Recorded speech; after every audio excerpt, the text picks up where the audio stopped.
Sri Baduga Maharaja juga dikenal sebagai Ratu Jayadewata, adalah raja dari Kerajaan Sunda Galuh yang memerintah sejak tahun 1482 hingga kematiannya pada tahun 1521. Dalam memori masyarakat Sunda modern, pada masa pemerintahannya, Pakuan Pajajaran yang pusat kekuasaannya sekarang terletak di kota Bogor, mencapai puncak perkembangannya. Raja Jayadewata sering dikaitkan dengan Prabu Siliwangi Raja Agung Sunda yang semi-legendaris. Masa pemerintahan Sri Baduga dikenang sebagai masa kedamaian dan kesejahteraan bagi masyarakat Sunda. Beberapa sejarawan berpendapat bahwa raja mitologi Pajajaran yang legendaris, yang populer dalam tradisi lisan dan sastra Sunda sebenarnya terinspirasi olehnya. Namun sejarawan lain berpendapat bahwa legenda Prabu Siliwangi mungkin terinspirasi oleh raja Sunda lainnya.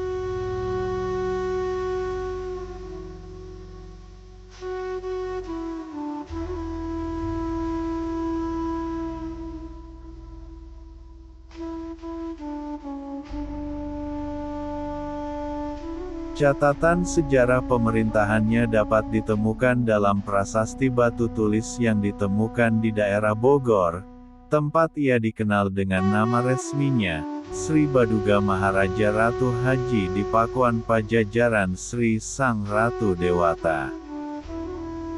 Prasasti ini sendiri dibuat bukan pada masa pemerintahan Sri Baduga, melainkan kemudian pada tahun 1533 oleh putra Sri Baduga, Raja Surawisesa, untuk menghormati dan mengenang mendiang ayahnya.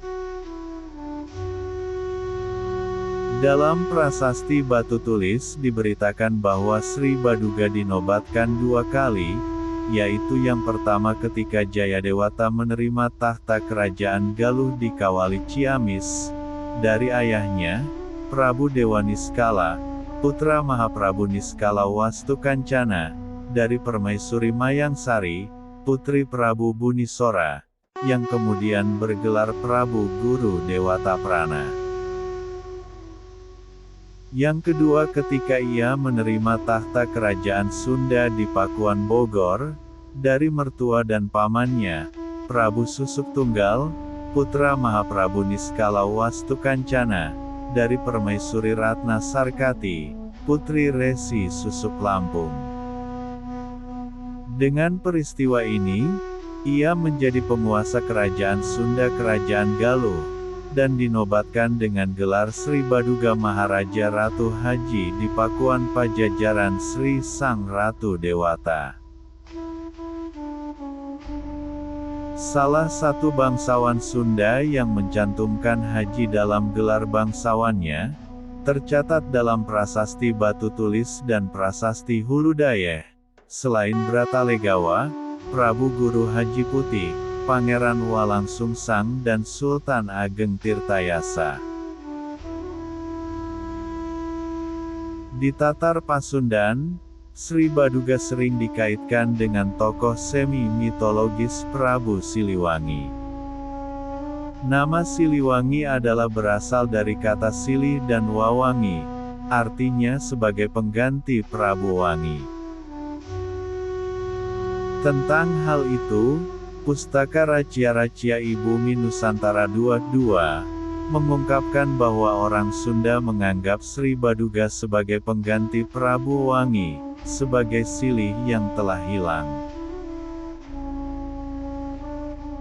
Di medan perang Bubat, ia banyak membinasakan musuhnya karena Prabu Maharaja sangat menguasai ilmu senjata dan mahir berperang, tidak mau negaranya diperintah dan dijajah orang lain.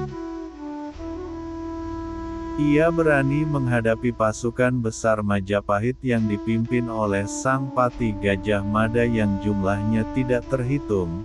Oleh karena itu, ia, Prabu Linggabuana, bersama semua pengiringnya gugur tidak tersisa.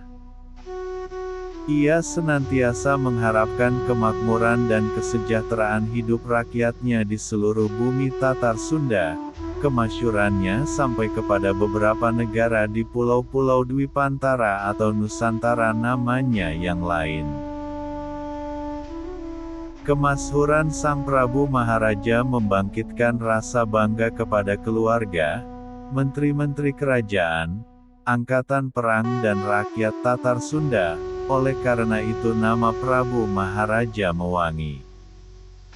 Selanjutnya ia disebut Prabu Wangi. Dan keturunannya lalu disebut dengan nama Prabu Siliwangi.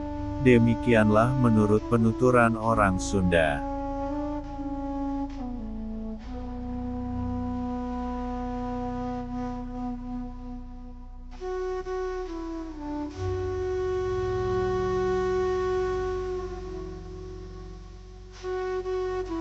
Nama yang distilisasi, Sri Baduga Maharaja Ratu Haji di Pakuan Pajajaran Sri Sang Ratu Dewata, secara harfiah berarti, Yang Mulia Maharaja Raja Pakuan Pajajaran, Yang Mulia Raja para Dewa.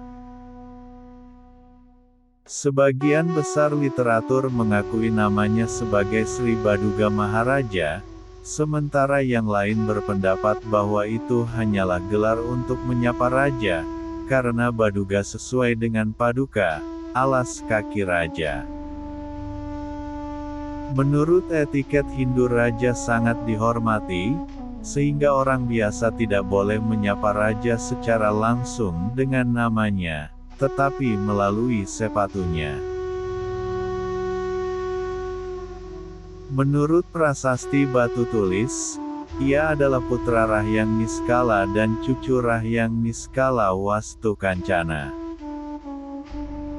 Raja Jayadewata menjadi raja kerajaan Sunda dan Galuh yang bersatu. Ia memindahkan ibu kota dari Kawali Galuh ke Pakuan Pajajaran.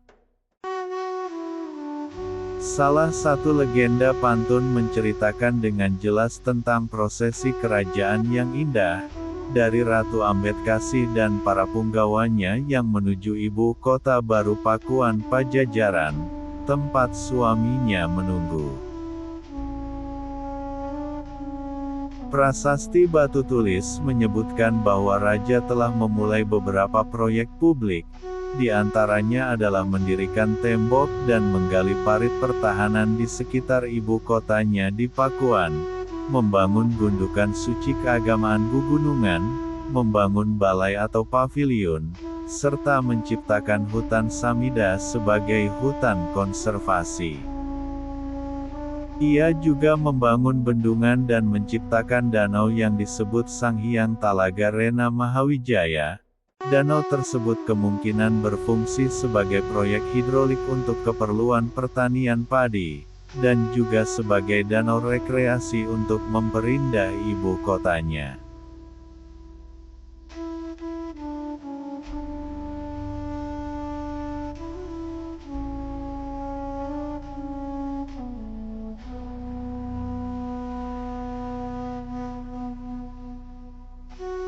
Dalam carita Parahyangan disebutkan bahwa Mahaprabu Niskala Wastu Kancana itu adalah Seweu Prabu Wangi. Mengapa Dewa Niskala, ayah Sri Baduga dilewatkan? Ini disebabkan Prabu Dewa Niskala hanya menjadi penguasa Galuh. Dalam hubungan ini tokoh Sri Baduga memang penerus langsung dari Wastu Kancana. Menurut Pustaka Racia-Racia Ibumi Nusantara 24, ayah dan mertua Sri Baduga, Dewa Niskala dan Susuk Tunggal hanya bergelar Prabu, sedangkan Jayadewata bergelar Maharaja, sama seperti kakeknya Niskala Wastu Kancana sebagai penguasa Sunda Galuh.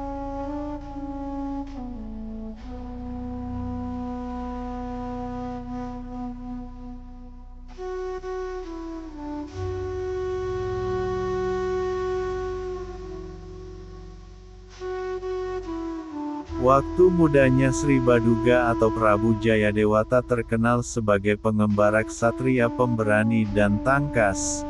Sri Baduga dibesarkan oleh uaknya, Ki Gedeng Sindangkasih. Istri pertamanya, Nyai Ambedkasih, putri Ki Gedeng Sindangkasih, putra Mahaprabu Niskala Wastu Kancana dari Kerajaan Surantaka, penguasa di Pelabuhan Muara Jati Cirebon, berbatasan langsung dengan Kerajaan Singapura, saat wafat digantikan menantunya, Prabu Jayadewata. Dalam berbagai hal, orang sejamannya teringat kepada kebesaran mendiang buyutnya, Prabu Maharaja Linggabuana yang gugur di Bubat, yang digelari Prabu Wangi.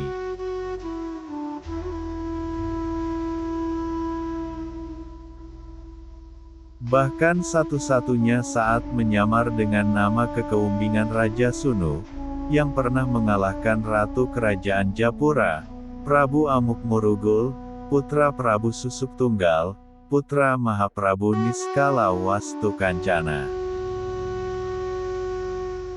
Waktu bersaing memperebutkan Subang Larang, putri Ki Gedeng Tapa, atau Giri Dewata, atau Ki Gedeng Jumajan Jati penguasa Kerajaan Singapura, putra Ki Gedeng Kasmaya penguasa Cirebon Girang, putra Prabu Bunisora dari Kerajaan Singapura, berbatasan dengan Kerajaan Surantaka. Sri Baduga masuk Islam sebagai persyaratan menikah dengan Nyai Subang Larang.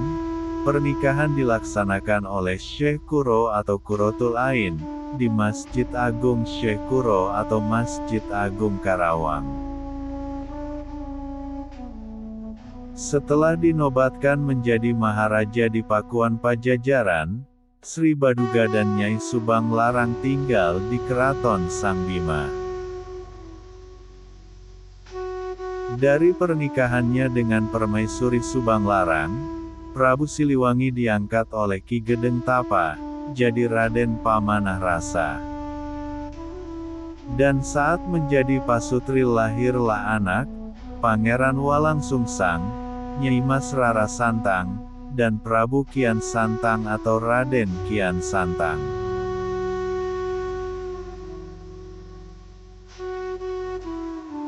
Setelah terbuka jati diri sang Prabu Pamanah Rasa masih kerabat, lalu diantarkannya menemui ayah Prabu Amukmarugul, yaitu Prabu Susuk Tunggal, kakak lain ibu Prabu Dewa Niskala, ayahnya Prabu Pamanah Rasa, di Kerajaan Sunda. Dan dijodohkan dengan Nyai Kentring Manik Mayang Sunda, putri Prabu Susuk Tunggal, yang nanti melahirkan Prabu Sanghyang Surawisesa, kelak jadi pengganti Sri Baduga Maharaja di Pakuan Pajajaran, dan Sang Surasowan jadi adipati di pesisir Banten, atau Banten Girang. Sang Surasowan berputra Adipati Arya Surajaya dan putri Nyai Kawung Anten. Nyai Kawung Anten kelak menikah dengan Syarif Hidayatullah atau Sunan Gunung Jati, dan melahirkan Pangeran Sabakingkin alias Maulana Hasanuddin pendiri Kesultanan Banten, tahun 1552 Masehi.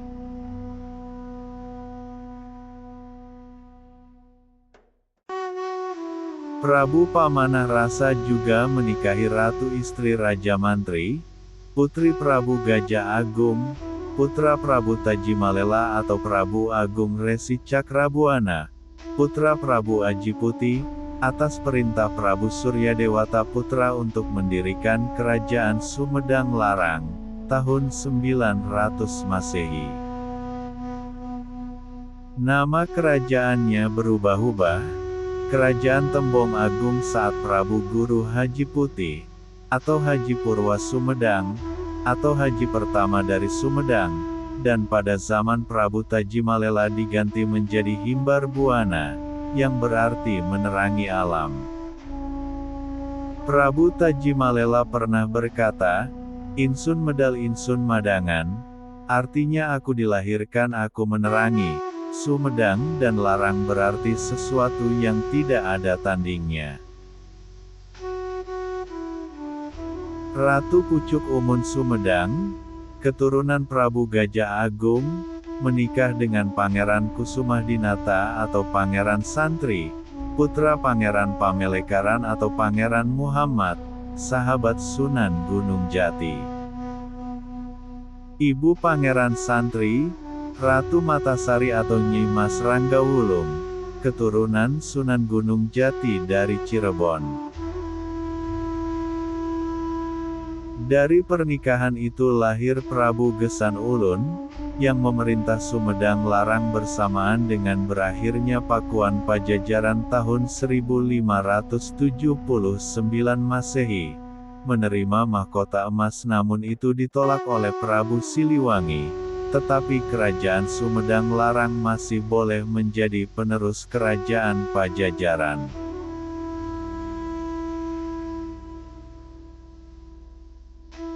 Kakak perempuan Ki Gedeng Tapa, ialah Nyai Rara Ruda, tinggal di Lemah Putih, bersuamikan Ki Dampu Awang atau Syekh Dampu Awang, saudagar kaya dari Cempa keturunan Tiongkok, dan penyebar agama Islam di Cirebon, Semarang, Cilacap, Solo, Demak, Pati, Gresik, Tulungagung, Nganjuk, Cilegon, Dieng, dan Indramayu.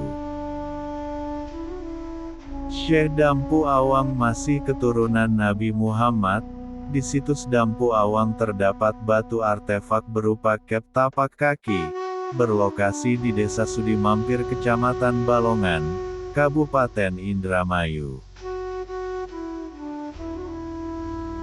Dari pernikahan itu mempunyai seorang putri bernama Nyai Aci Putih, yang kemudian diperistri Sri Baduga dan memiliki putri, diberi nama Nyai Lara Bedaya.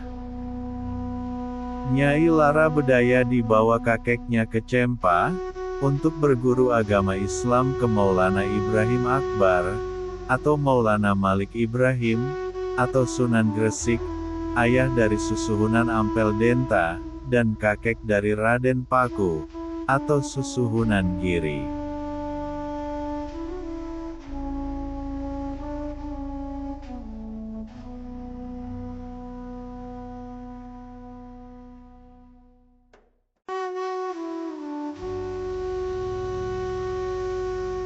Tindakan pertama yang diambil oleh Sri Baduga setelah resmi dinobatkan menjadi raja, adalah menunaikan amanat dari kakeknya, Wastu Kancana, yang disampaikan melalui ayahnya, Ningrat Kancana, ketika ia masih menjadi Mangkubumi di Kawali. Isi pesan ini bisa ditemukan pada salah satu prasasti peninggalan Sri Baduga di Kebantenan. Terjemahannya sebagai berikut. Semoga selamat.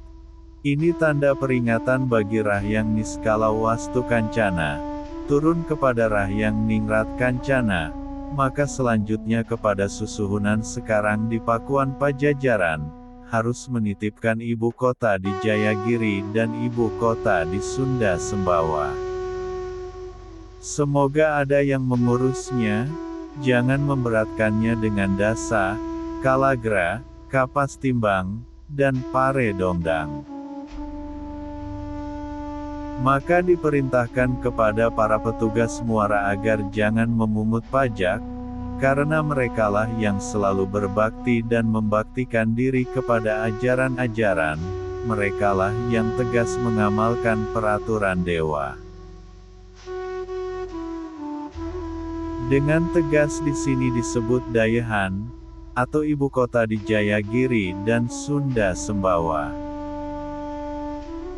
Penduduk kedua daya ini dibebaskan dari 4 macam pajak, yaitu dasa, pajak tenaga perorangan, kalagra, pajak tenaga kolektif, kapas timbang, kapas 10 pikul, dan pare dondang, padi 1 gotongan. Dalam Keropak 630, urutan pajak tersebut adalah dasa, kalagra, upeti, dan panggeres rema.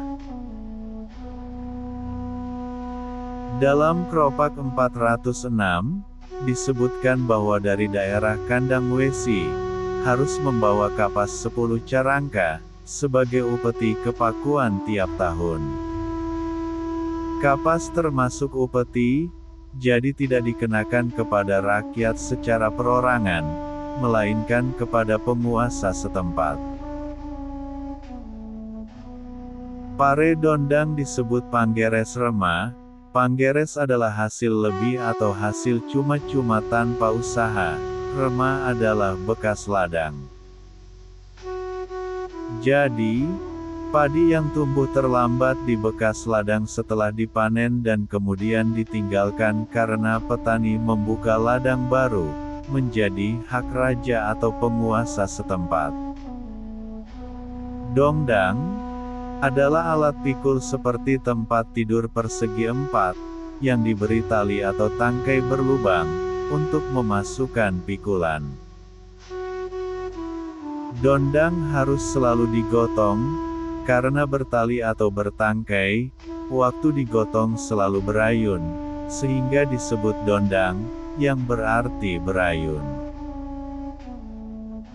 Dondang pun khusus dipakai untuk membawa barang antaran pada selamatan atau arak-arakan, oleh karena itu, pare dongdang, atau penggeres rema, ini lebih bersifat barang antaran. Pajak yang benar-benar hanyalah pajak tenaga dalam bentuk dasa dan kalagra, di Majapahit disebut walagara, pasukan kerja bakti.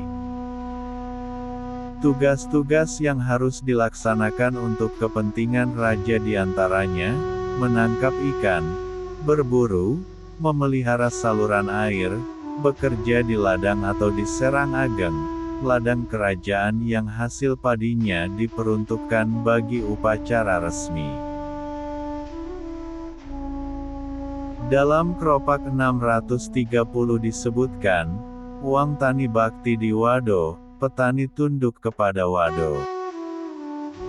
Wado atau Watwa, ialah prajurit kerajaan yang memimpin kalagara. Sistem dasa dan kalagara ini terus berlanjut setelah zaman kerajaan Belanda yang di negaranya tidak mengenal sistem semacam ini memanfaatkannya untuk rodi. Bentuk dasa diubah menjadi Herendiensten, bekerja di tanah milik penguasa atau pembesar. Kalagara diubah menjadi Algemenediensten, dinas umum, atau Campongdisten, dinas kampung, yang menyangkut kepentingan umum, seperti pemeliharaan saluran air, jalan, rumah jada, dan keamanan. Jenis pertama dilakukan tanpa imbalan apa-apa, sedangkan jenis kedua dilakukan dengan imbalan dan makan. Preangerstelsel dan Kulturstelsel, yang keduanya berupa sistem tanam paksa, memanfaatkan tradisi pajak tenaga ini.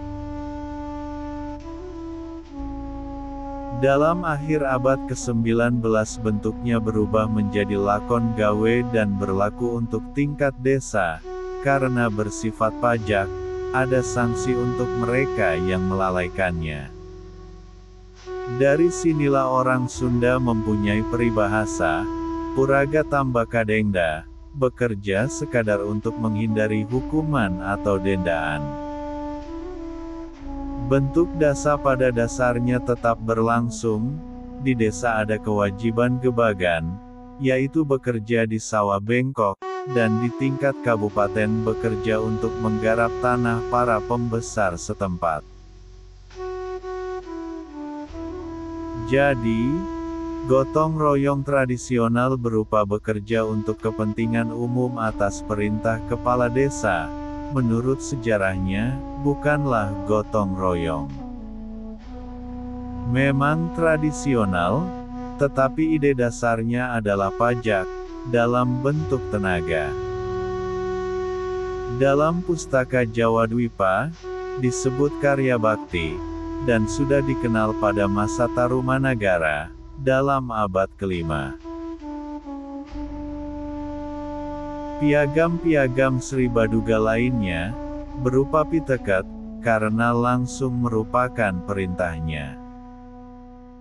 Isinya tidak hanya pembebasan pajak, tetapi juga penetapan batas-batas kabuyutan di Sunda Sembawa dan Gunung Samaya, yang dinyatakan sebagai Lurah Klikuan, yang disebut juga Desa Perdikan, Desa Bebas Pajak.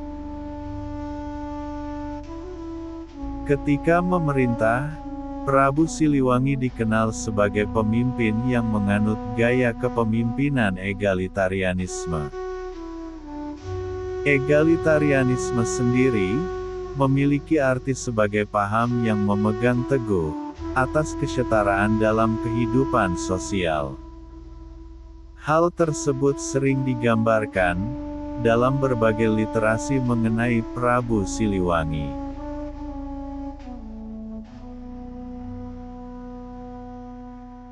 Dalam sumber carita Parahyangan, pemerintahan Sri Baduga dilukiskan demikian.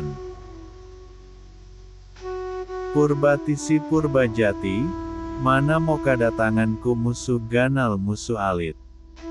Suka kereta tanglor kidul kulon wetan kena kereta rasa. Tan kereta jalakibi dina urang reya, jaloba di sang hyang siksa. Ajaran dari leluhur dijunjung tinggi sehingga tidak akan kedatangan musuh, baik berupa laskar maupun penyakit batin. Senang sejahtera di utara, barat dan timur. Yang tidak merasa sejahtera, hanyalah rumah tangga orang banyak yang serakah akan ajaran agama. Dari naskah ini dapat diketahui bahwa pada saat itu, telah banyak rakyat Pajajaran yang beralih agama Islam, dengan meninggalkan agama lama.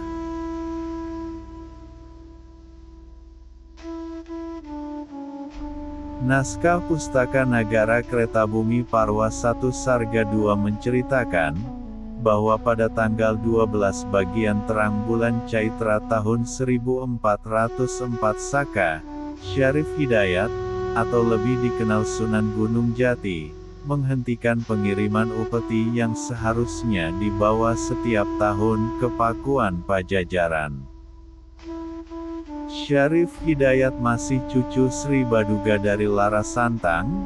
Ia dijadikan raja oleh uaknya, Pangeran Cakrabuana, dan menjadi raja merdeka terlepas dari Pajajaran di Tatar Pasundan, Jawa Barat dan Banten.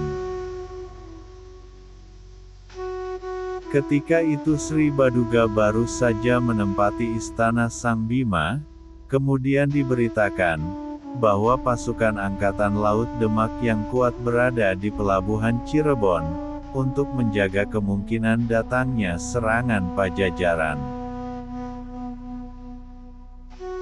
Tumenggung Jagabaya, beserta 60 anggota pasukannya yang dikirimkan dari Pakuan ke Cirebon, tidak mengetahui kehadiran pasukan Demak di sana. Jagabaya tak berdaya menghadapi pasukan gabungan Cirebon Demak yang jumlahnya sangat besar. Setelah berunding, akhirnya Jagabaya menyerahkan diri dan masuk Islam. Peristiwa itu membangkitkan kemarahan Sri Baduga. Pasukan besar segera disiapkan untuk menyerang Cirebon. Akan tetapi pengiriman pasukan itu dapat dicegah oleh Purohita, pendeta tertinggi keraton, Ki Purwagali. Cirebon adalah daerah warisan Cakrabuana, atau Walang Sungsang, dari mertuanya, Ki Danusela, dan daerah sekitarnya diwarisi dari kakeknya, Ki Gedeng Tapa, ayah Subang Larang, santri Syekh Kuro. Cakrabuana sendiri dinobatkan oleh Sri Baduga, sebagai penguasa Cirebon, dengan gelar Sri Mangana. Karena Syarif Hidayat dinobatkan oleh Cakrabuana dan juga masih cucu Sri Baduga, maka alasan pembatalan penyerangan itu bisa diterima oleh penguasa Pajajaran. Demikianlah situasi yang dihadapi Sri Baduga pada awal masa pemerintahannya. Dapat dimaklumi kenapa ia mencurahkan perhatian kepada pembinaan agama, pembuatan parit pertahanan, memperkuat angkatan perang, membuat jalan dan menyusun pagelaran formasi tempur, karena Pajajaran adalah negara yang kuat di darat, tetapi lemah di laut. Menurut sumber Portugis, di seluruh kerajaan Pajajaran memiliki kira-kira 100.000 prajurit. Raja sendiri memiliki pasukan gajah sebanyak 40 ekor. Di laut, Pajajaran hanya memiliki 6 buah kapal jung, dan beberapa lankaras untuk kepentingan perdagangan antar pulaunya. Keadaan makin tegang, ketika hubungan Demak-Cirebon makin dikukuhkan, dengan perkawinan putra-putri dari kedua belah pihak. Ada 4 pasangan yang dijodohkan, yaitu Pangeran Hasanuddin dengan Ratu Ayu Kirana atau Purnamasidi, Ratu Ayu dengan Pangeran Sabranglor, Pangeran Jayakelana dengan Ratu Pembayun, Pangeran Bratakelana dengan Ratu Ayu Wulan, atau Ratu Nyawa. Perkawinan Pangeran Sabranglor alias Yunus Abdul Qadir dengan Ratu Ayu terjadi pada tahun 1511, sebagai Senapati Sarjawala, Panglima Angkatan Laut Kerajaan Demak. Sabranglor untuk sementara berada di Cirebon. Persekutuan Cirebon-Demak inilah yang sangat mencemaskan Sri Baduga di Pakuan. Tahun 1512, ia mengutus putra mahkota, Surawisesa, menghubungi Panglima Imperium Portugis, Afonso de Albuquerque di Malaka, yang ketika itu baru saja gagal merebut pelabuhan Pasai, milik Kesultanan Samudera Pasai. Sebaliknya, upaya Pajajaran ini telah pula meresahkan pihak Demak. Pangeran Cakrabuana dan Susuhunan Jati, Syarif Hidayat, tetap menghormati Sri Baduga, karena masing-masing sebagai ayah dan kakek. Oleh karena itu, permusuhan antara Pajajaran dengan Cirebon tidak berkembang ke arah ketegangan yang melumpuhkan sektor-sektor pemerintahan. Sri Baduga hanya tidak senang hubungan Cirebon-Demak yang terlalu akrab, bukan terhadap kerajaan Cirebon. Terhadap Islam, ia sendiri tidak membencinya, karena salah seorang permaisurinya, Subang Larang, adalah seorang muslimah, dan ketiga anaknya, Walang Sungsang alias Cakrabuana, Larasantang, dan Raja Sangara, diizinkan sejak kecil mengikuti agama ibunya, Islam. Karena permusuhan tidak berlanjut ke arah pertumpahan darah, maka masing-masing pihak dapat mengembangkan keadaan dalam negerinya. Demikianlah pemerintahan Sri Baduga dilukiskan, sebagai zaman kesejahteraan, carita Parahyangan. Tome Pires ikut mencatat kemajuan zaman Sri Baduga, dengan komentar The Kingdom of Sunda is justly governed, T.I.R. Honestman. Kerajaan Sunda diperintah dengan adil, mereka adalah orang-orang jujur. Juga diberitakan kegiatan perdagangan Sunda dengan Malaka sampai ke Kepulauan Maladewa. Jumlah merica bisa mencapai 1000 bahar setahun, bahkan hasil tamarin dikatakannya cukup untuk mengisi muatan 1000 kapal.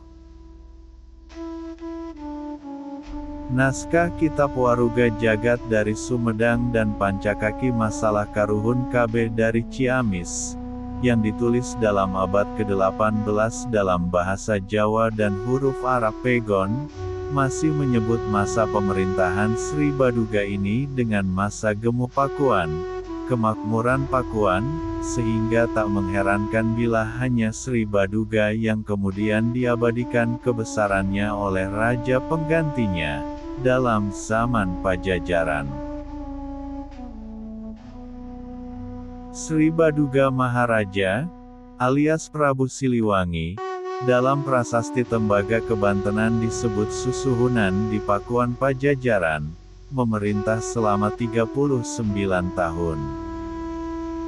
Ia disebut secara anumerta Sang Lumahing Rancamaya, karena ia dipusarakan di Rancamaya.